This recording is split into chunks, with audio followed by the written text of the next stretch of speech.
Okay, बिस्मिल्लाहिर्रहमानिर्रहीम। We are going to discuss delirium. आपने काफी जगह पे ये वर्ड सुना होगा, ऐसे ही है।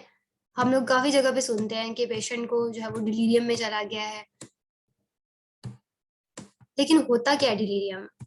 एग्जैक्ट डेफिनेशन तो आपको नहीं पता होगी, लेकिन थोड़ा बहुत आपको कुछ पता हो।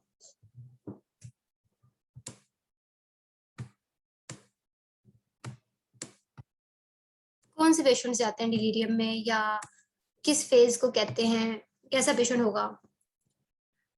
ठीक है, कलसूम ने बताया कि ट्रांजिएंट रिवर्सिबल मेंटल डिसफंक्शन है, ये तो ठीक है, बुक की डेफिनेशन होगी। एक आपको जनरली कुछ, हाँ, ओल्ड एज जैसे, ठीक है, रॉन्ग बिलीव्स होंगे, गुड। देखो, उसका जो कॉग्निटिव फंक्शन है ना, वो डिस्टर्ब होना है। सारी कॉग्निशन कॉग्निशन क्या होती है कि हमने जो चीजें, एप्रीहेंशन है हमारी, जो हमने हमारी रीजनिंग है, वो खत्म हो जाएगी। ठीक है, हमारा कॉग्निटिव बिहेवियर, चीजों को एप्रीहेंड करना, समझना, उनको उनकी रीजनिंग करना, why this is good, why it is bad, ये सारा कुछ। सो डिलीरियम में पेशेंट को क्या होगा कि उसकी जो अटेंशन है वो डिस्टर्ब होगी, उसका जो सारा कॉग्निटिव फंक्शन है वो डिस्टर्ब होगा, और ये रिवर्सिबल होता है। यूजुअली क्या होगा कि पेशेंट जाएगा डिलीरियम में, with in weeks, days, months वो बैक आ सकता है। ठीक है, most of the time old patient होते हैं वो डिलीरियम में जाते हैं ना। What is delirium? आपके पास सिनेरियो कैसे आएगा? आपके पास सिनेरियो यूजुअली, इसकी कॉजेज में ये है, या इसका सिनेरियो मैं आपको पहले बताऊंगी ताकि आपका थोड़ा सा कंसेप्ट बने, आपको सिनेरियोस अच्छे से पिक करने आ जाए। होता ही है कि कोई भी पेशेंट होगा, यूजुअली ओल्ड एज होती है, लेकिन ये अडल्ट्स में, यंग एज में भी प्रेजेंट कर सकता है। तो क्या होगा कि ओल्ड एज का पेशेंट है, वो बताएंगे उसको, इधर उसको स्ट्रोक हुआ है, उसको माइकार्डियल इन्फेक्शन हुआ है, ये कोई भी उसको निमोनिया, कोई उसको बीमारी चल रही थी। ठीक है, उसको क्या होगा कि एकदम से, अगर वो, और मोस्ट ऑफ द टाइम वो आईसीयू में होगा, हॉस्पिटलाइज्ड होगा, और पेशेंट को क्या होगा, एकदम से वो कहेगा कि जो मेरे इर्द गिर्द लोग खड़े हैं ना, ये सब मुझे मारने के लिए खड़े हैं। या उसका चाइल्डिश बिहेवियर हो गया, वो बिल्कुल बच्चों की तरह एक्ट करना शुरू कर दे, या उसको ये लगने लग जाए कि उसको आवाजें सुनाई देने लग जाए, हेलुसिनेशन स्टार्ट हो जाए, या delusions. No, what is hallucination and what is delusion? क्या होती है बच्चों, हेलुसिनेशंस क्या है, डिल्यूजन्स क्या है? Wrong believes, good. उसको फॉल्स और फर्म बिलीव होगा डिल्यूजन में, कि ये मेरे से जेलस है, ये मुझे मारना चाहता है। लोग उसके ऊपर आएंगे, डॉक्टर आएगा उसको ट्रीट करने के लिए, ठीक है, लेकिन वो समझेगा कि ये मुझे मारने के लिए आ गया, कुछ इस तरह का बोलना शुरू कर दे, तो फॉल्स बिलीव होगा। ठीक है, और हेलुसिनेशंस क्या होंगी कि कोई स्टिमुलाई नहीं है, कोई कोई चीज नहीं है, लेकिन उसको चीजें दिखाई दे रही हैं, सुनाई दे रही हैं। ठीक है, ऑडिटरी और विजुअल हेलुसिनेशंस कोई भी हो सकती है ना, कोई एक्सटर्नल स्टिमुलस नहीं था, लेकिन वो कहेगा मेरे कानों में आवाजें आ रही हैं कि तुम मर जाओगे, तुम यहाँ से चले जाओ, या कुछ भी, कोई भी अजीब चीज। तो ये सारे डिलीरियम के पेशेंट में होंगी। तो अभी तक हमने क्या कंक्लूड किया कि जो डिलीरियम का पेशेंट होगा ना, उसको पहले से कोई मेडिकल इश्यू चल रहा है, स्ट्रोक, एमआई, कोई सर्जरी हुई है उसकी, कुछ ना कुछ इसका चल रहा था, और एकदम से वो, उसका जो कॉग्निटिव फंक्शन है वो बिल्कुल डिस्टर्ब हो गया। ठीक है, और उसको सारा जो है वो कैसा लगेगा कि, मतलब उसको हेलुसिनेशन स्टार्ट हो गई है, डिल्यूजन स्टार्ट हो गई है, उसकी अटेंशन खत्म हो गई है। अब पेशेंट जो है ना, डिलीरियम की जो स्टेट है ना, उसमें हाइपो एक्टिव भी हो सकता है या हाइपर एक्टिव हो सकता है।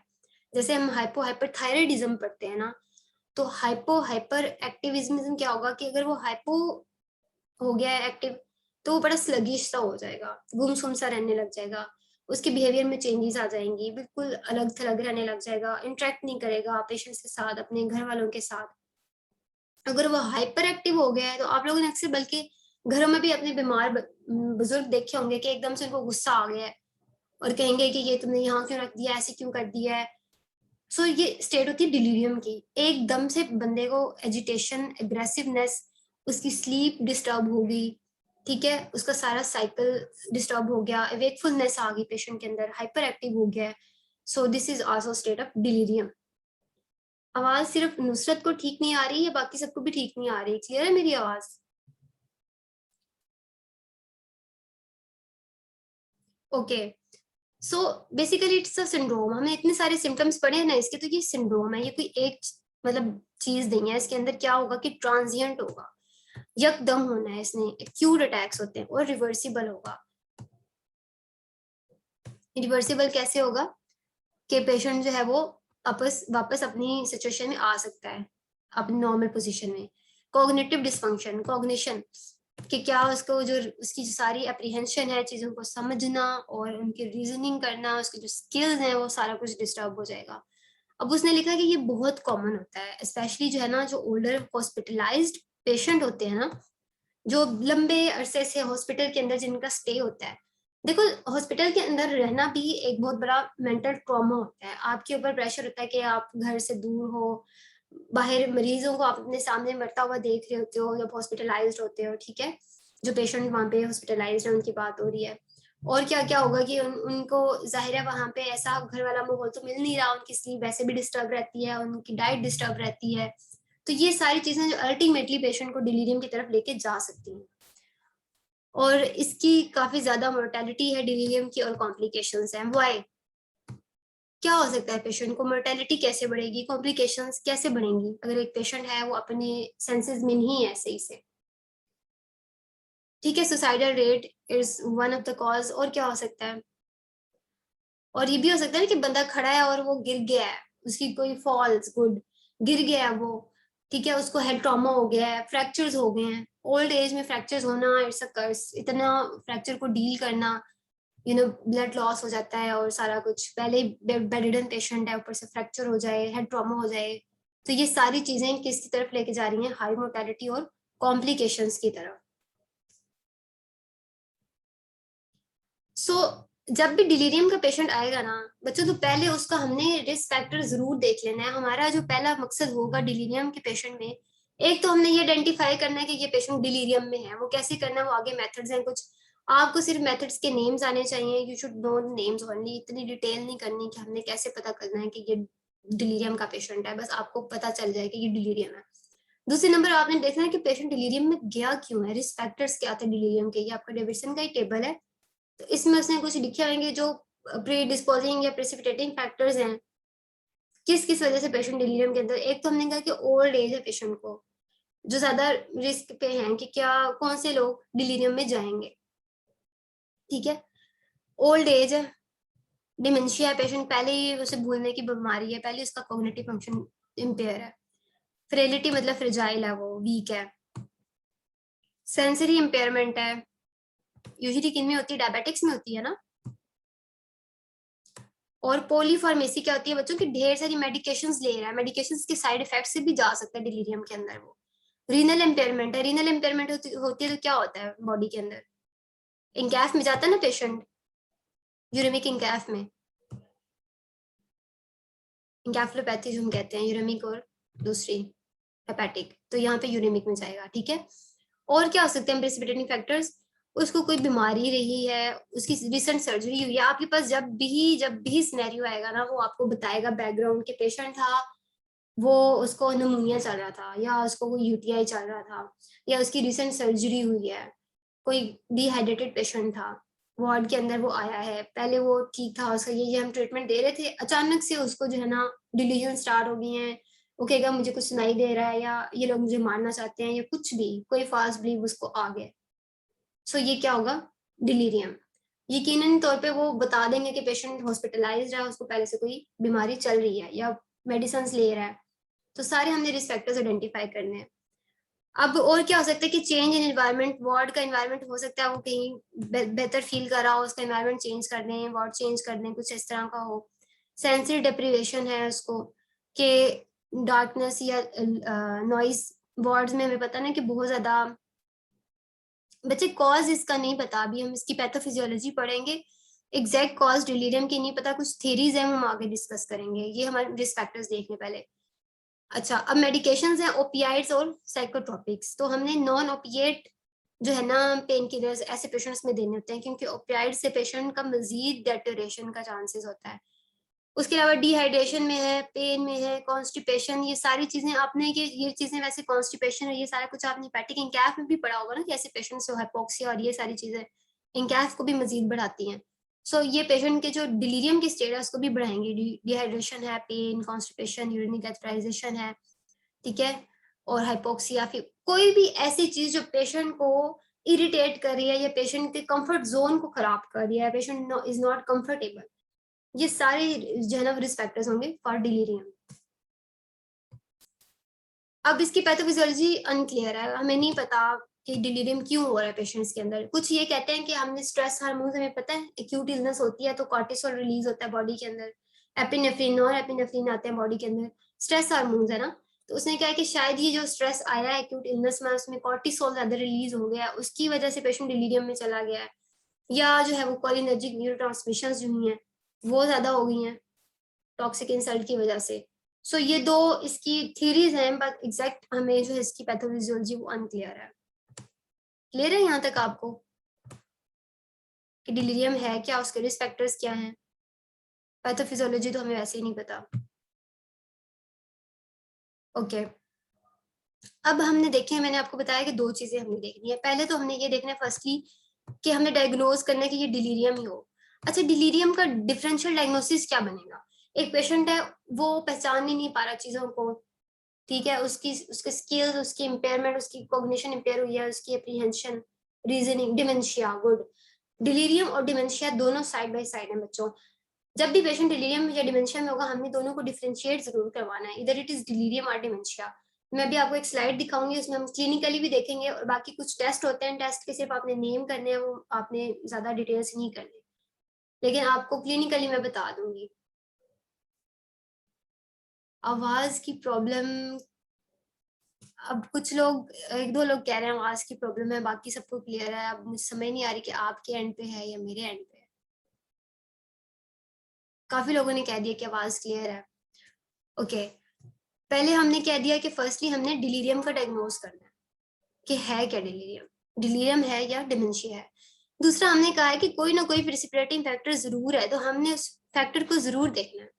देखिए, अगर हमें फैक्टर पता लग गया ना कि इस फैक्टर से हो रहा है, तो सबसे पहले तो हमने प्रिसिपिटेटिंग फैक्टर को खत्म करना है, उसको ट्रीट करने के लिए। जाहिर है जब तक फैक्टर रहेगा, जैसे किसी पेशेंट को किसी चीज से एलर्जी होती है, हम लोग देखते हैं डस्ट एलर्जी है या कुछ है, जब तक वो डस्ट वाले एनवायरमेंट रहेगा उसकी एलर्जी वैसे ही रहेगी, जब तक हम उसका प्रिसिपिटेटिंग फैक्टर नहीं खत्म करते। यहाँ भी यही है कि पेशेंट जो डिलीरियम में चला गया ना, तो हमने उसको जरूर देखना है कि वो उसका फैक्टर क्या था, किस वजह से वो डिलीरियम के अंदर गया। क्लियर? ये दो चीजें हम इसकी क्लिनिकल असेसमेंट में करेंगे।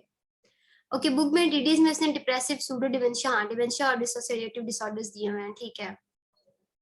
नेहा, हम इनको भी देखते हैं। अभी हम जो डिलीरियम है ना, उसने कहा है कि हमने मे बी मिस्ड अनलेस हम उसके ना ये टेस्ट करवाएं। अब इन टेस्ट के बच्चों आपने नाम याद करने, कोई भी आपसे इनकी डिटेल नहीं पूछेगा कि ये एमएमएससी क्या है, एब्रीवेटेड मेंटल टेस्ट क्या है, क्लॉक्स टेस्ट क्या है, लेकिन मैं आपको बता देती हूँ क्योंकि ये नाम लिखे हुए हैं तो कुछ लोग मस्ट बी क्यूरियस ये होते क्या है। तो पहला जो है ना एब्रीवेटेड मेंटल टेस्ट, ये सारे इसको डायग्नोसिस के लिए है कि ये डिलीरियम है, डिमेंशिया नहीं है, ठीक है। एक है एब्रीवेटेड मेंटल टेस्ट, इसमें क्या कह रहा है वो कि हमने ये 10 पॉइंट्स होते हैं, पेशेंट से पूछना है कि किस हॉस्पिटल में हो, तुम्हारी डेट ऑफ बर्थ क्या है, जैसे हम ओरिएंटेशन चेक करते हैं ना क्लिनिकल वार्ड्स में भी, क्या ओरिएंटेड है यानी नाम क्या है, कहाँ पे बैठे हो, तो ये सारे ये 10 क्वेश्चंस होते हैं। तुम्हारी एज क्या है, लेटर्स को रिकॉल करवाना, तो ये स्कोर उसके अकॉर्डिंग हम लेते हैं। तो ये कौन सा होता है? ये होता है एब्रीवेटेड मेंटल टेस्ट, ठीक है। इसके अंदर हमने ये क्वेश्चंस पूछने होते हैं पेशेंट से, you don't need to remember.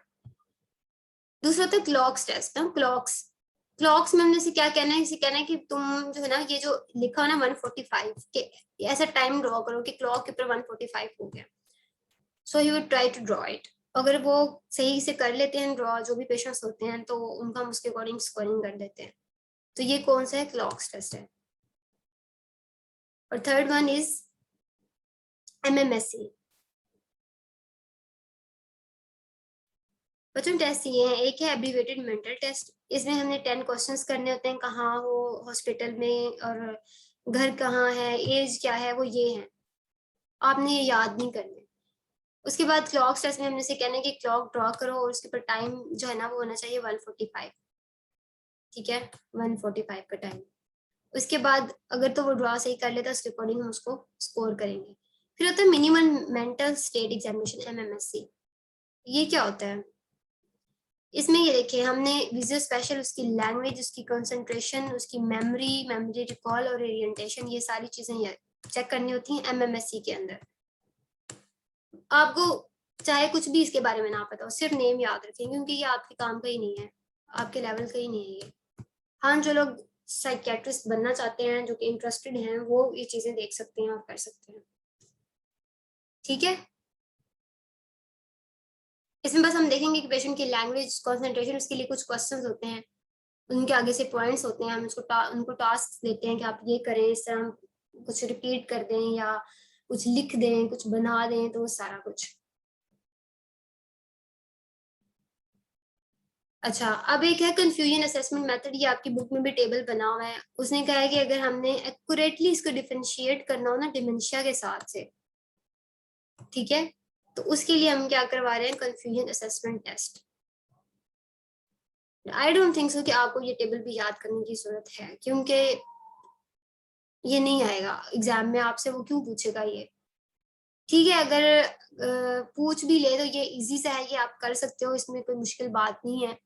इसमें बस ये होता है कि कंफ्यूजन असेसमेंट मेथड में वो कहता है कि हमने ना पेशेंट को असेस करना ना, उससे हमने जो पूछना है, talk to the patient and assess. एक तो कॉग्निशन है, वही हम जो एमएमएससी से कर रहे थे, वो हम कॉग्निशन कर रहे थे ना। दूसरा था इन अटेंशन, उसकी अटेंशन कैसी है। अगर हम पेशेंट को कहेंगे उसको कोई डिजिट्स दें, उसे कहो कि ये रिपीट कर दो, कोई चीज दे, हम उसकी अटेंशन चेक करेंगे ना। जैसे मैं अब आपको, अच्छा न्यू एडिशन में नहीं है ये टेबल, चलें फिर तो बिल्कुल भी करने की जरूरत नहीं है। अच्छा, इन अटेंशन देखिए, हमने देख ली पेशेंट की, जैसे मैं अभी आपको पढ़ा रही हूँ, अगर मैं आपको कहूँ आप रिपीट करें, मैंने पिछले पेज पे क्या पढ़ाया है, आप अटेंटिव होंगे तो you would be able to repeat, otherwise you could not. ठीक है, उसके अलावा कॉन्शियस लेवल चेक करना है हमने, ये हमने देखना है ना कि वो हाइपो एक्टिव है या हाइपर एक्टिव है, अलर्ट है, हाइपर अलर्ट है या ड्राउजी है। और उसकी थिंकिंग देखनी है कि स्पीच कैसी है उसकी, रैम्बलिंग है, हेलुसिनेटिंग है, कैसा बोल रहा है वो, उसके दिमाग में क्या चल रहा है। अगर तो वो नॉर्मली बोल रहा है ना कि मैं इधर बैठा हूँ और सारा कुछ इट डज मेक सेंस ना, तो फिर कोई मसला नहीं है। लेकिन अगर उसको हेलुसिनेशन टाइप कुछ कह रहा है कि मुझे कुछ सुनाई दिखाई दे रहा है, तो फिर हम कहेंगे कि यार कुछ गड़बड़ है, इसको ये पेशेंट जो है वो डिलीरियम की स्टेट में हो सकता है। तो ये हमने उससे बात करनी है पेशेंट से, उसकी कोग्निशन, उसकी इनअटेंशन, कॉन्शियस लेवल, थिंकिंग हमने असेस कर लेनी है बात करके। दूसरा फिर हमने ना उसका एनवायरनमेंट देखना है, उसकी कोलैटरल हिस्ट्री ना, कि हमने देखना है कि पेशेंट जो है ना, जो है वो नॉर्मली कैसा था, अभी भी वैसे ही है जैसे वो पहले नॉर्मल हुआ करता था, या कोई चेंजेस आ गई है उसके बिहेवियर में, उसको कोई सडन डेटोरेशन तो नहीं हुई कि पहले वो अच्छा खासा रिकवरी की तरफ जा रहा था लेकिन एकदम से वो फिर डेटोरेट हो गया उसकी हालत। ठीक है, और जो उसकी कंफ्यूजन है वो फ्लक्चुएट करती है कि किसी वक्त वो कंफ्यूजन स्टेट में चला जाता है, किसी वक्त वो नॉर्मल हो जाता है, किस तरह का उसका बिहेवियर है। तो ये हम उसकी सराउंडिंग कोलैटरल हिस्ट्री लेंगे, उसके घर वालों से ले सकते हैं, नर्स से ले सकते हैं, जनरल प्रैक्टिशनर वगैरह से। ठीक है, अब डिलीरियम कब होगा, उसने कहा कि अगर तो एक्यूट डिटीरियरेशन, एक्यूट ऑनसेट होता है। डिमेंशिया में हमेशा क्या होता है कि प्रोग्रेसिव लॉस होता है मेमोरी का, आहिस्ता आहिस्ता पेशेंट जो है वो चीजें भूलना शुरू करता है। जब भी डिलीरियम का पेशेंट आएगा ना, वो ऐसा होगा कि रात तक ठीक था, सुबह उठ के अजीबोगरीब बातें करना शुरू कर दी उसने कि मुझे घर ले जाओ, मुझे यहाँ पे खतरा है या जो भी। ठीक है, एक्यूट ऑनसेट हो गया है, और वो टाइम के साथ फ्लक्चुएट करेगा, किसी वक्त ज्यादा हो गया, किसी वक्त कम हो गया है। डिमेंशिया में तो ऐसा नहीं होता ना, डिमेंशिया में तो ऐसा ऐसा पेशेंट की मेमोरी जाती है और वो एक दफा गई तो फिर गई, फिर ये नहीं है कि वो नॉर्मल हो जाए। उसके बाद इसमें क्या होगा कि अगर हमें एविडेंस मिल गया इन अटेंशन का, पेशेंट इज नॉट अटेंटिव, ठीक है, या फिर हमें एविडेंस मिल गया है कि उसकी थिंकिंग डिसऑर्गेनाइज्ड है, उसको हेलुसिनेशंस हो रही हैं, उसको जो डिल्यूजन्स हो रही हैं, या उसकी जो कॉन्शियसनेस है वो अजीब हो गया, कॉमा में है, स्टूपर में है, एजिटेटेड है, इरिटेबल है, अलर्ट है, ये क्या है। तो ये सारी चीजें हमें डायग्नोसिस के लिए देखनी होती हैं। सो अभी मैंने जो आपके यूक्यूज देखे हैं उसमें किसी में भी ये क्वेश्चन नहीं आया हुआ, आई डोंट थिंक सो कि ये आए, लेकिन मैंने आपको समझा दिया क्योंकि आपकी बुक में गिवन है, आप इसको रीड कर सकते हो फॉर जनरल नॉलेज। ओके, ये देखें, ये आप स्लाइड देखें, इसमें उसने बता दिया है, उसने ना एक निमोनिक दिया हुआ है, ओसीडी कैंपस ना, कैंप्स दिया हुआ है सॉरी। इसमें उसने बताया हुआ कि हमने डिलीरियम और डिमेंशिया को कैसे डिफरेंशिएट करना है। इसका ऑनसेट देखें डिलीरियम का और डिमेंशिया का, ये रैपिड होता है, अभी हमने बात की थी ना, एकदम से पेशेंट डिलीरियम में जाएगा, लेकिन डिमेंशिया का ना आहिस्ता आहिस्ता होगा, आहिस्ता आहिस्ता उसकी मेमोरी लॉस होती है। इसका कोर्स क्या होगा, फ्लक्चुएट करेगा, सराउंडिंग पे डिपेंड करता है, किसी वक्त ठीक हो गया है, किसी वक्त बहुत ज्यादा खराब हो गई हालत। इसका क्या होगा, प्रोग्रेसिव होगा, आहिस्ता आहिस्ता बढ़ती जाएगी बीमारी। डिमेंशिया में ऐसे ही होता है ना, जैसे आपके घर में बुजुर्ग होंगे, आपको पता होगा कि वो कभी ऐसा ऐसा पहले वो नाम भूलना शुरू कर देते हैं लोगों के, फिर ऐसा ऐसा उनको चीजों के, छोटी मोटी चीजों के नाम भूलना शुरू हो जाते हैं, घर का पता भूल जाता है। तो ये सारा ये प्रोग्रेसिव होता है डिमेंशिया जो होगा। उसके बाद ड्यूरेशन, ये रिवर्सिबल है, हमने पहले ही पढ़ा है इसकी डेफिनेशन में, रिवर्सिबल ट्रांसिएंट कॉग्निटिव डिसफंक्शन। ठीक है, ये रिकवर कर जाएंगे डिलीरियम के जो पेशेंट्स होंगे, लेकिन डिमेंशिया के नहीं करेंगे, क्योंकि डिमेंशिया में तो ऑर्गेनिक डिसफंक्शन हो जाता है ना। हमें पता है कि लीवी बॉडीज डिमेंशिया, डिफरेंट टाइप्स के डिमेंशिया होते हैं, उसके अंदर कोई पैथोलॉजी होगी या ब्रेन के अंदर, वो रिवर्स नहीं होगी। अब इसमें जो पेशेंट होता है वो अल्टर्ड होता है, ड्रॉजी हो सकता है, या स्टूपर में हो सकता है, कोमा में हो सकता है, हाइपो हाइपर एक्टिव, एजिटेटिव, कुछ भी हो सकता है। लेकिन डिमेंशिया वाला नॉर्मल होगा, बिल्कुल आराम से बैठा हुआ है, बस उसको चीजें रिकॉल नहीं हो रही। ठीक है, अटेंशन भी इसकी नॉर्मल होगी डिमेंशिया वाले की। उसकी टेंशन को क्या होना है, बस ये है ना कि उसको बीमारी भूलने की है, अदरवाइज तो वो ठीक है। लेकिन इसकी भी इनअटेंशन होगी, लैक ऑफ कंसंट्रेशन डिलीरियम वाले में।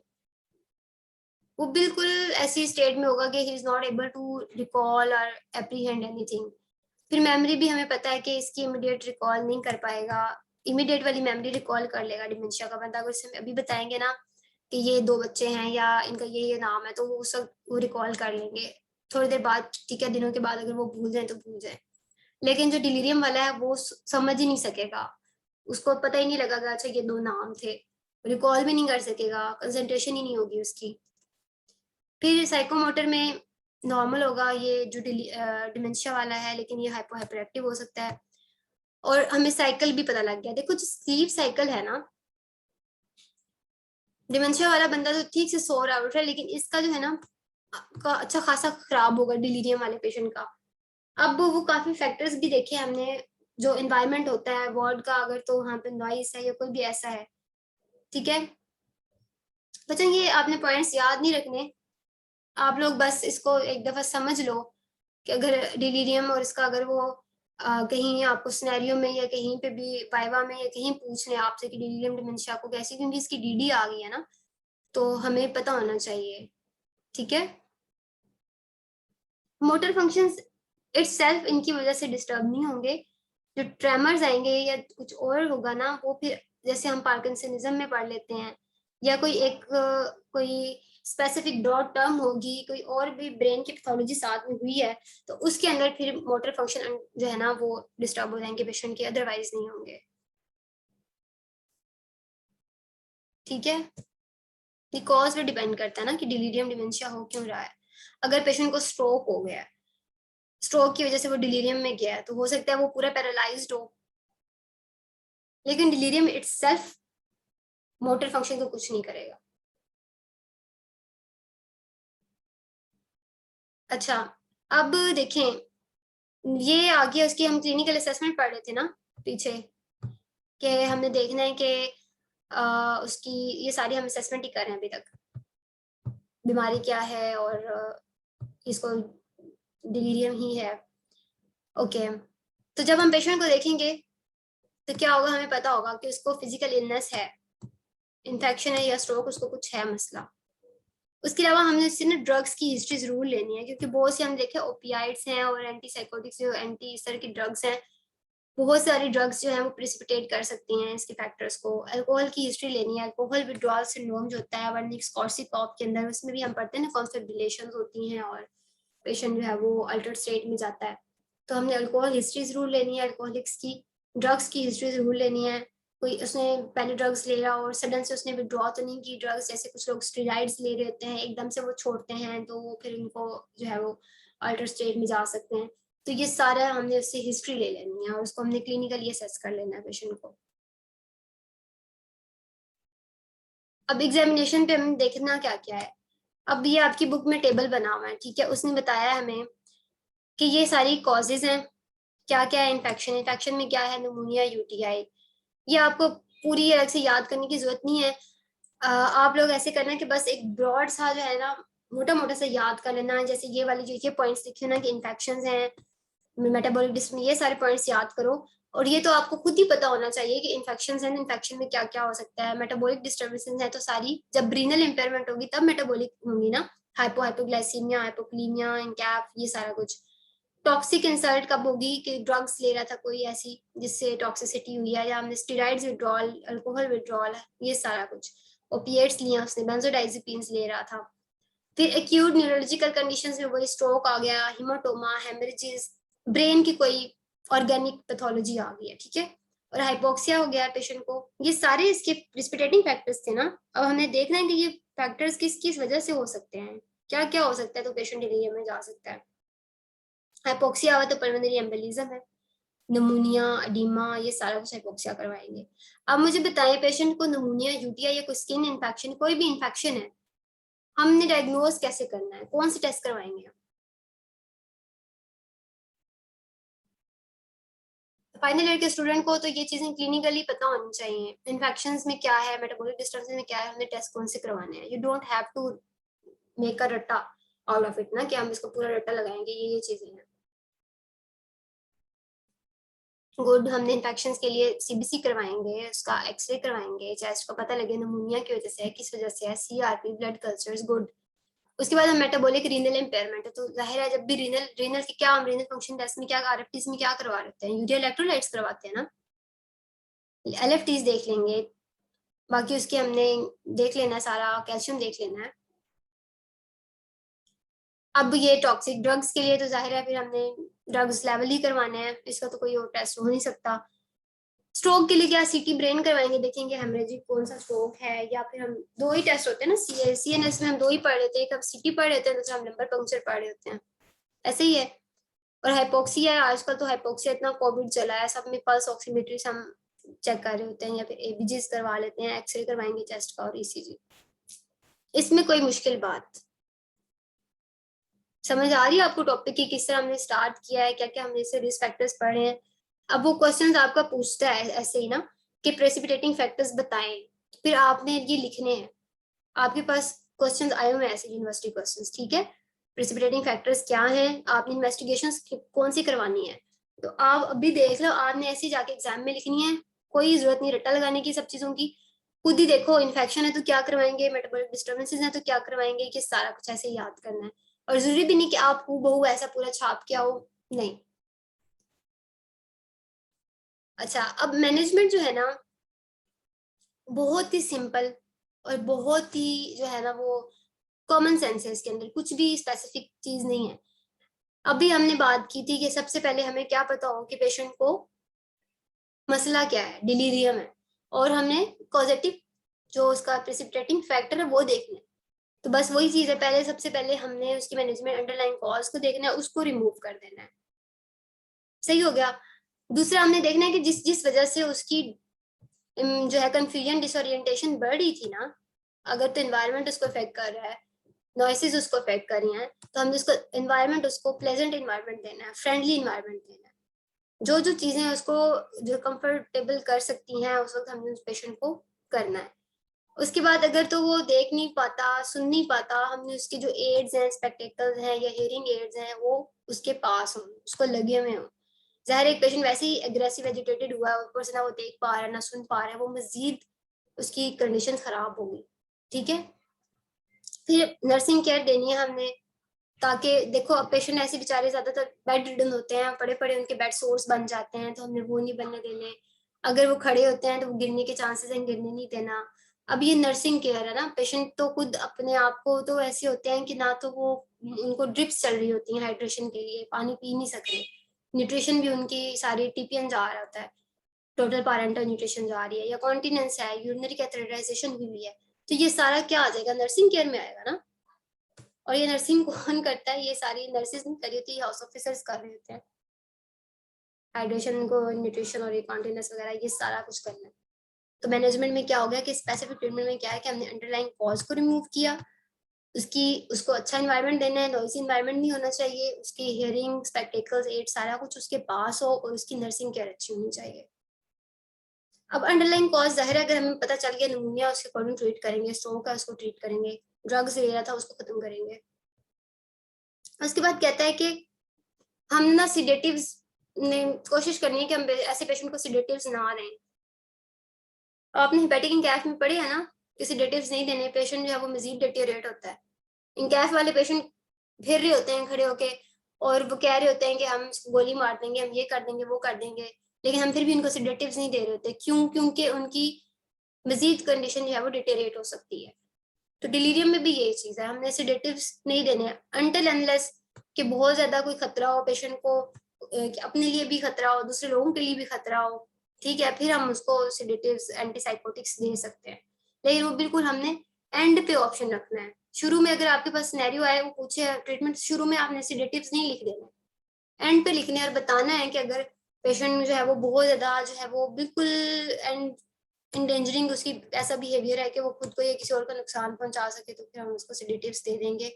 उसमें हम क्या दे सकते हैं? हेलोपेरिडोल दे सकते हैं, वो उसे लिखिए। ये एक मेडिसिन आई है बस आपकी मैनेजमेंट में, वो आई है हेलोपेरिडोल, ठीक है। दूसरे एंटीसाइकोटिक्स हेलोपेरिडोल आप दे सकते हैं, 0.5 mg की डोज है, ठीक है।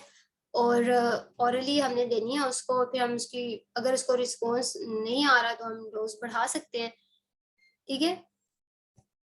अब अगर कोई अल्कोहलिक विड्रॉल की वजह से आया था, ये लीवी बॉडी डिमेंशिया था, तो उनके अंदर फिर हम बेंजोडाइजेपीन्स दे सकते हैं। So this was all about delirium. समझ आ गया आपको टॉपिक? कोई क्वेश्चन हो, कोई कंफ्यूजन? अभी मैं आपको वर्बली आपसे यूक्यूज डिस्कस करूंगी, ठीक है। मैं आपसे मुझे टाइम नहीं मिला ऐड करने का, मुझे लेट मिले थे आपके यूनिवर्सिटी क्वेश्चंस, तो मैं आपसे वैसे पूछ लेती हूँ, ठीक है।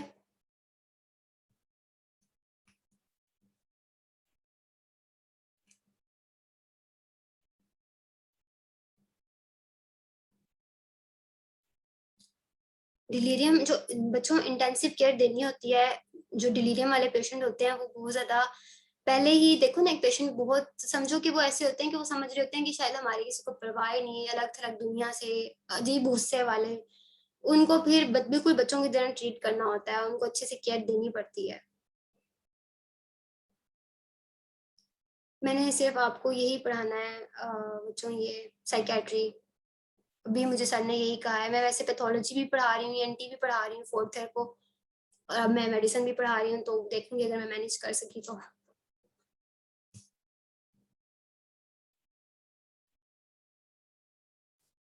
ओके अच्छा, आपके ना क्वेश्चन जैसे आए हुए हैं ना, अब देखें, जैसे मैं अब आपसे क्वेश्चन डिस्कस कर रही हूँ कि एक पेशेंट आया है, 69 ईयर ओल्ड का जेंटलमैन है, ठीक है, उसको क्रोनिक रीनल फेलियर था, वो आईसीयू में था, ही इज मार्केटली रेस्टलेस है और एजिटेटेड है, ठीक है, दो चीजें हमें मिल गई। अब वो कह रहा है कि जब वो उठा है ना, तो वो कह रहा है कि he is surrounded by the enemies who are carrying guns, कि उसे लग रहा है कि वो लोग जो है ना, वो सारे उसके साइड पे खड़े हैं और उन्होंने बंदूकें उठाई हैं उसको मारने के लिए।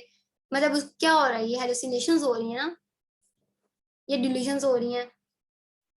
सो उसका सोडियम उसने कम दिया हुआ है, यूरिया उसने रेज दिया हुआ है, तो उसने बता दें कि इसको क्या है, इसको कौन सा साइकेट्रिक कंडीशन होगी इस पेशेंट के अंदर, कौन से फीचर्स आप देखेंगे इस पेशेंट के अंदर, तो आपको समझ आइए कि ये डिलीरियम है और ये कैसे हुआ है। उसने बता दिया ना कि पेशेंट को क्या क्या मसला है, कि एक तो वो रेस्टलेस है, एजिटेटेड है, और दूसरा वो कह रहा है कि लोग मेरे ऊपर खड़े हैं और मुझे मारने के लिए खड़े हैं, ठीक है। अच्छा, उसके अलावा जो एक क्वेश्चन आपका आया हुआ है, मैं आपसे वो भी डिस्कस कर लेती हूँ कि 25 ईयर ओल्ड बैंकर है, वो आया फीवर के साथ, और उसको टेम्परेचर था, और घर में उसने ऑगमेंटन खाई, वो ठीक हो गया, एकदम से फिर वो इमरजेंसी में आता है, उसको फीवर है, और उसने क्या किया कि sudden development of childish behaviour, confusion of 1 day duration, एक दिन के लिए वो बिल्कुल बच्चों की तरह बिहेव करना शुरू कर दिया। So it does make sense ना कि डिलीरियम होगा, एक दिन के लिए है, सडन ऑनसेट हुआ है, बच्चों की तरफ उसने बिहेव शुरू कर दिया है, पीछे उसने बीमारी दे दी है कि उसको पहले फीवर था, टेम्परेचर की हिस्ट्री, मतलब उसे कोई इन्फेक्शन चल रहा था, ठीक है। तो इस तरह के आपके सिनेरियोज हैं, फ्लू लाइक उसने एक में सिम्टम्स दिए हैं, उसके बाद उसने लिखा है कि उसको वो कंफ्यूज्ड है, इरिटेबल है, ऑड बिहेवियर, तो ये सारी चीजें फिर आपने भी आप जाके सारे यूक्यूज देखना, और अच्छे से जो है ना बच्चों, यूक्यूज मैंने डाले नहीं है क्योंकि काफी सारे थे, तो मैंने कहा था मैं वर्बली आपको समझा दूंगी। जी मैं पास्ट पेपर से ही रीड कर रही हूँ। तो अब आपने जाके खुद भी सॉल्व करने हैं आज ही जाके, ये इम्पोर्टेंट क्वेश्चन है और बहुत इजी है। आज ही जाके इसको देखेंगे, अटेम्प्ट देखें, सबसे इंपॉर्टेंट चीज होती है अटेम्प्ट करना क्वेश्चन, हमें पता लग जाता है कि क्या है। यूक्यूज में जाके देखें उसने कैसे अटेम्प्ट किया हुआ है, कैसे कैसे पॉइंट्स बनाया हुआ है, in order to get good marks, you know. So any question? किसी भी तरह के हो सकते हैं, विजुअल हेलुसिनेशंस भी हो सकती हैं, ऑडिटरी भी हो सकती हैं। अच्छा, एमटीबी होती है master the boards book, master the boards, यूएसएमएल के लिए होती है। मैं आपको बता रही थी कि अगर आप लोग डेविडसन पढ़ रहे हो तो साथ अगर ये कर लो तो आपका बहुत अच्छा मेडिसिन तैयार हो जाएगी। मेरे 85% मार्क्स थे, बल्कि 85 से ज्यादा थे रिटर्न में मेडिसिन के, मैंने यही 2 की थी और मेरा पेपर अल्हम्दुलिल्लाह बहुत अच्छा हो गया था रिटर्न। सो आप लोग जो डेविडसन कर रहे हो क्योंकि मुझे पर्सनली ना स्टेप अप और प्लान वगैरह थोड़ी समझ नहीं आती थी इस तरह ये बुक्स, इसलिए मैं लोगों को बता रही हूँ। अदरवाइज जिन लोगों को अच्छे से समझ आ रही है अपनी, वो प्लान पढ़ रहे हैं या स्टेप अप पढ़ रहे हैं तो ओके, इट्स ओके, वो वही कंटिन्यू करें।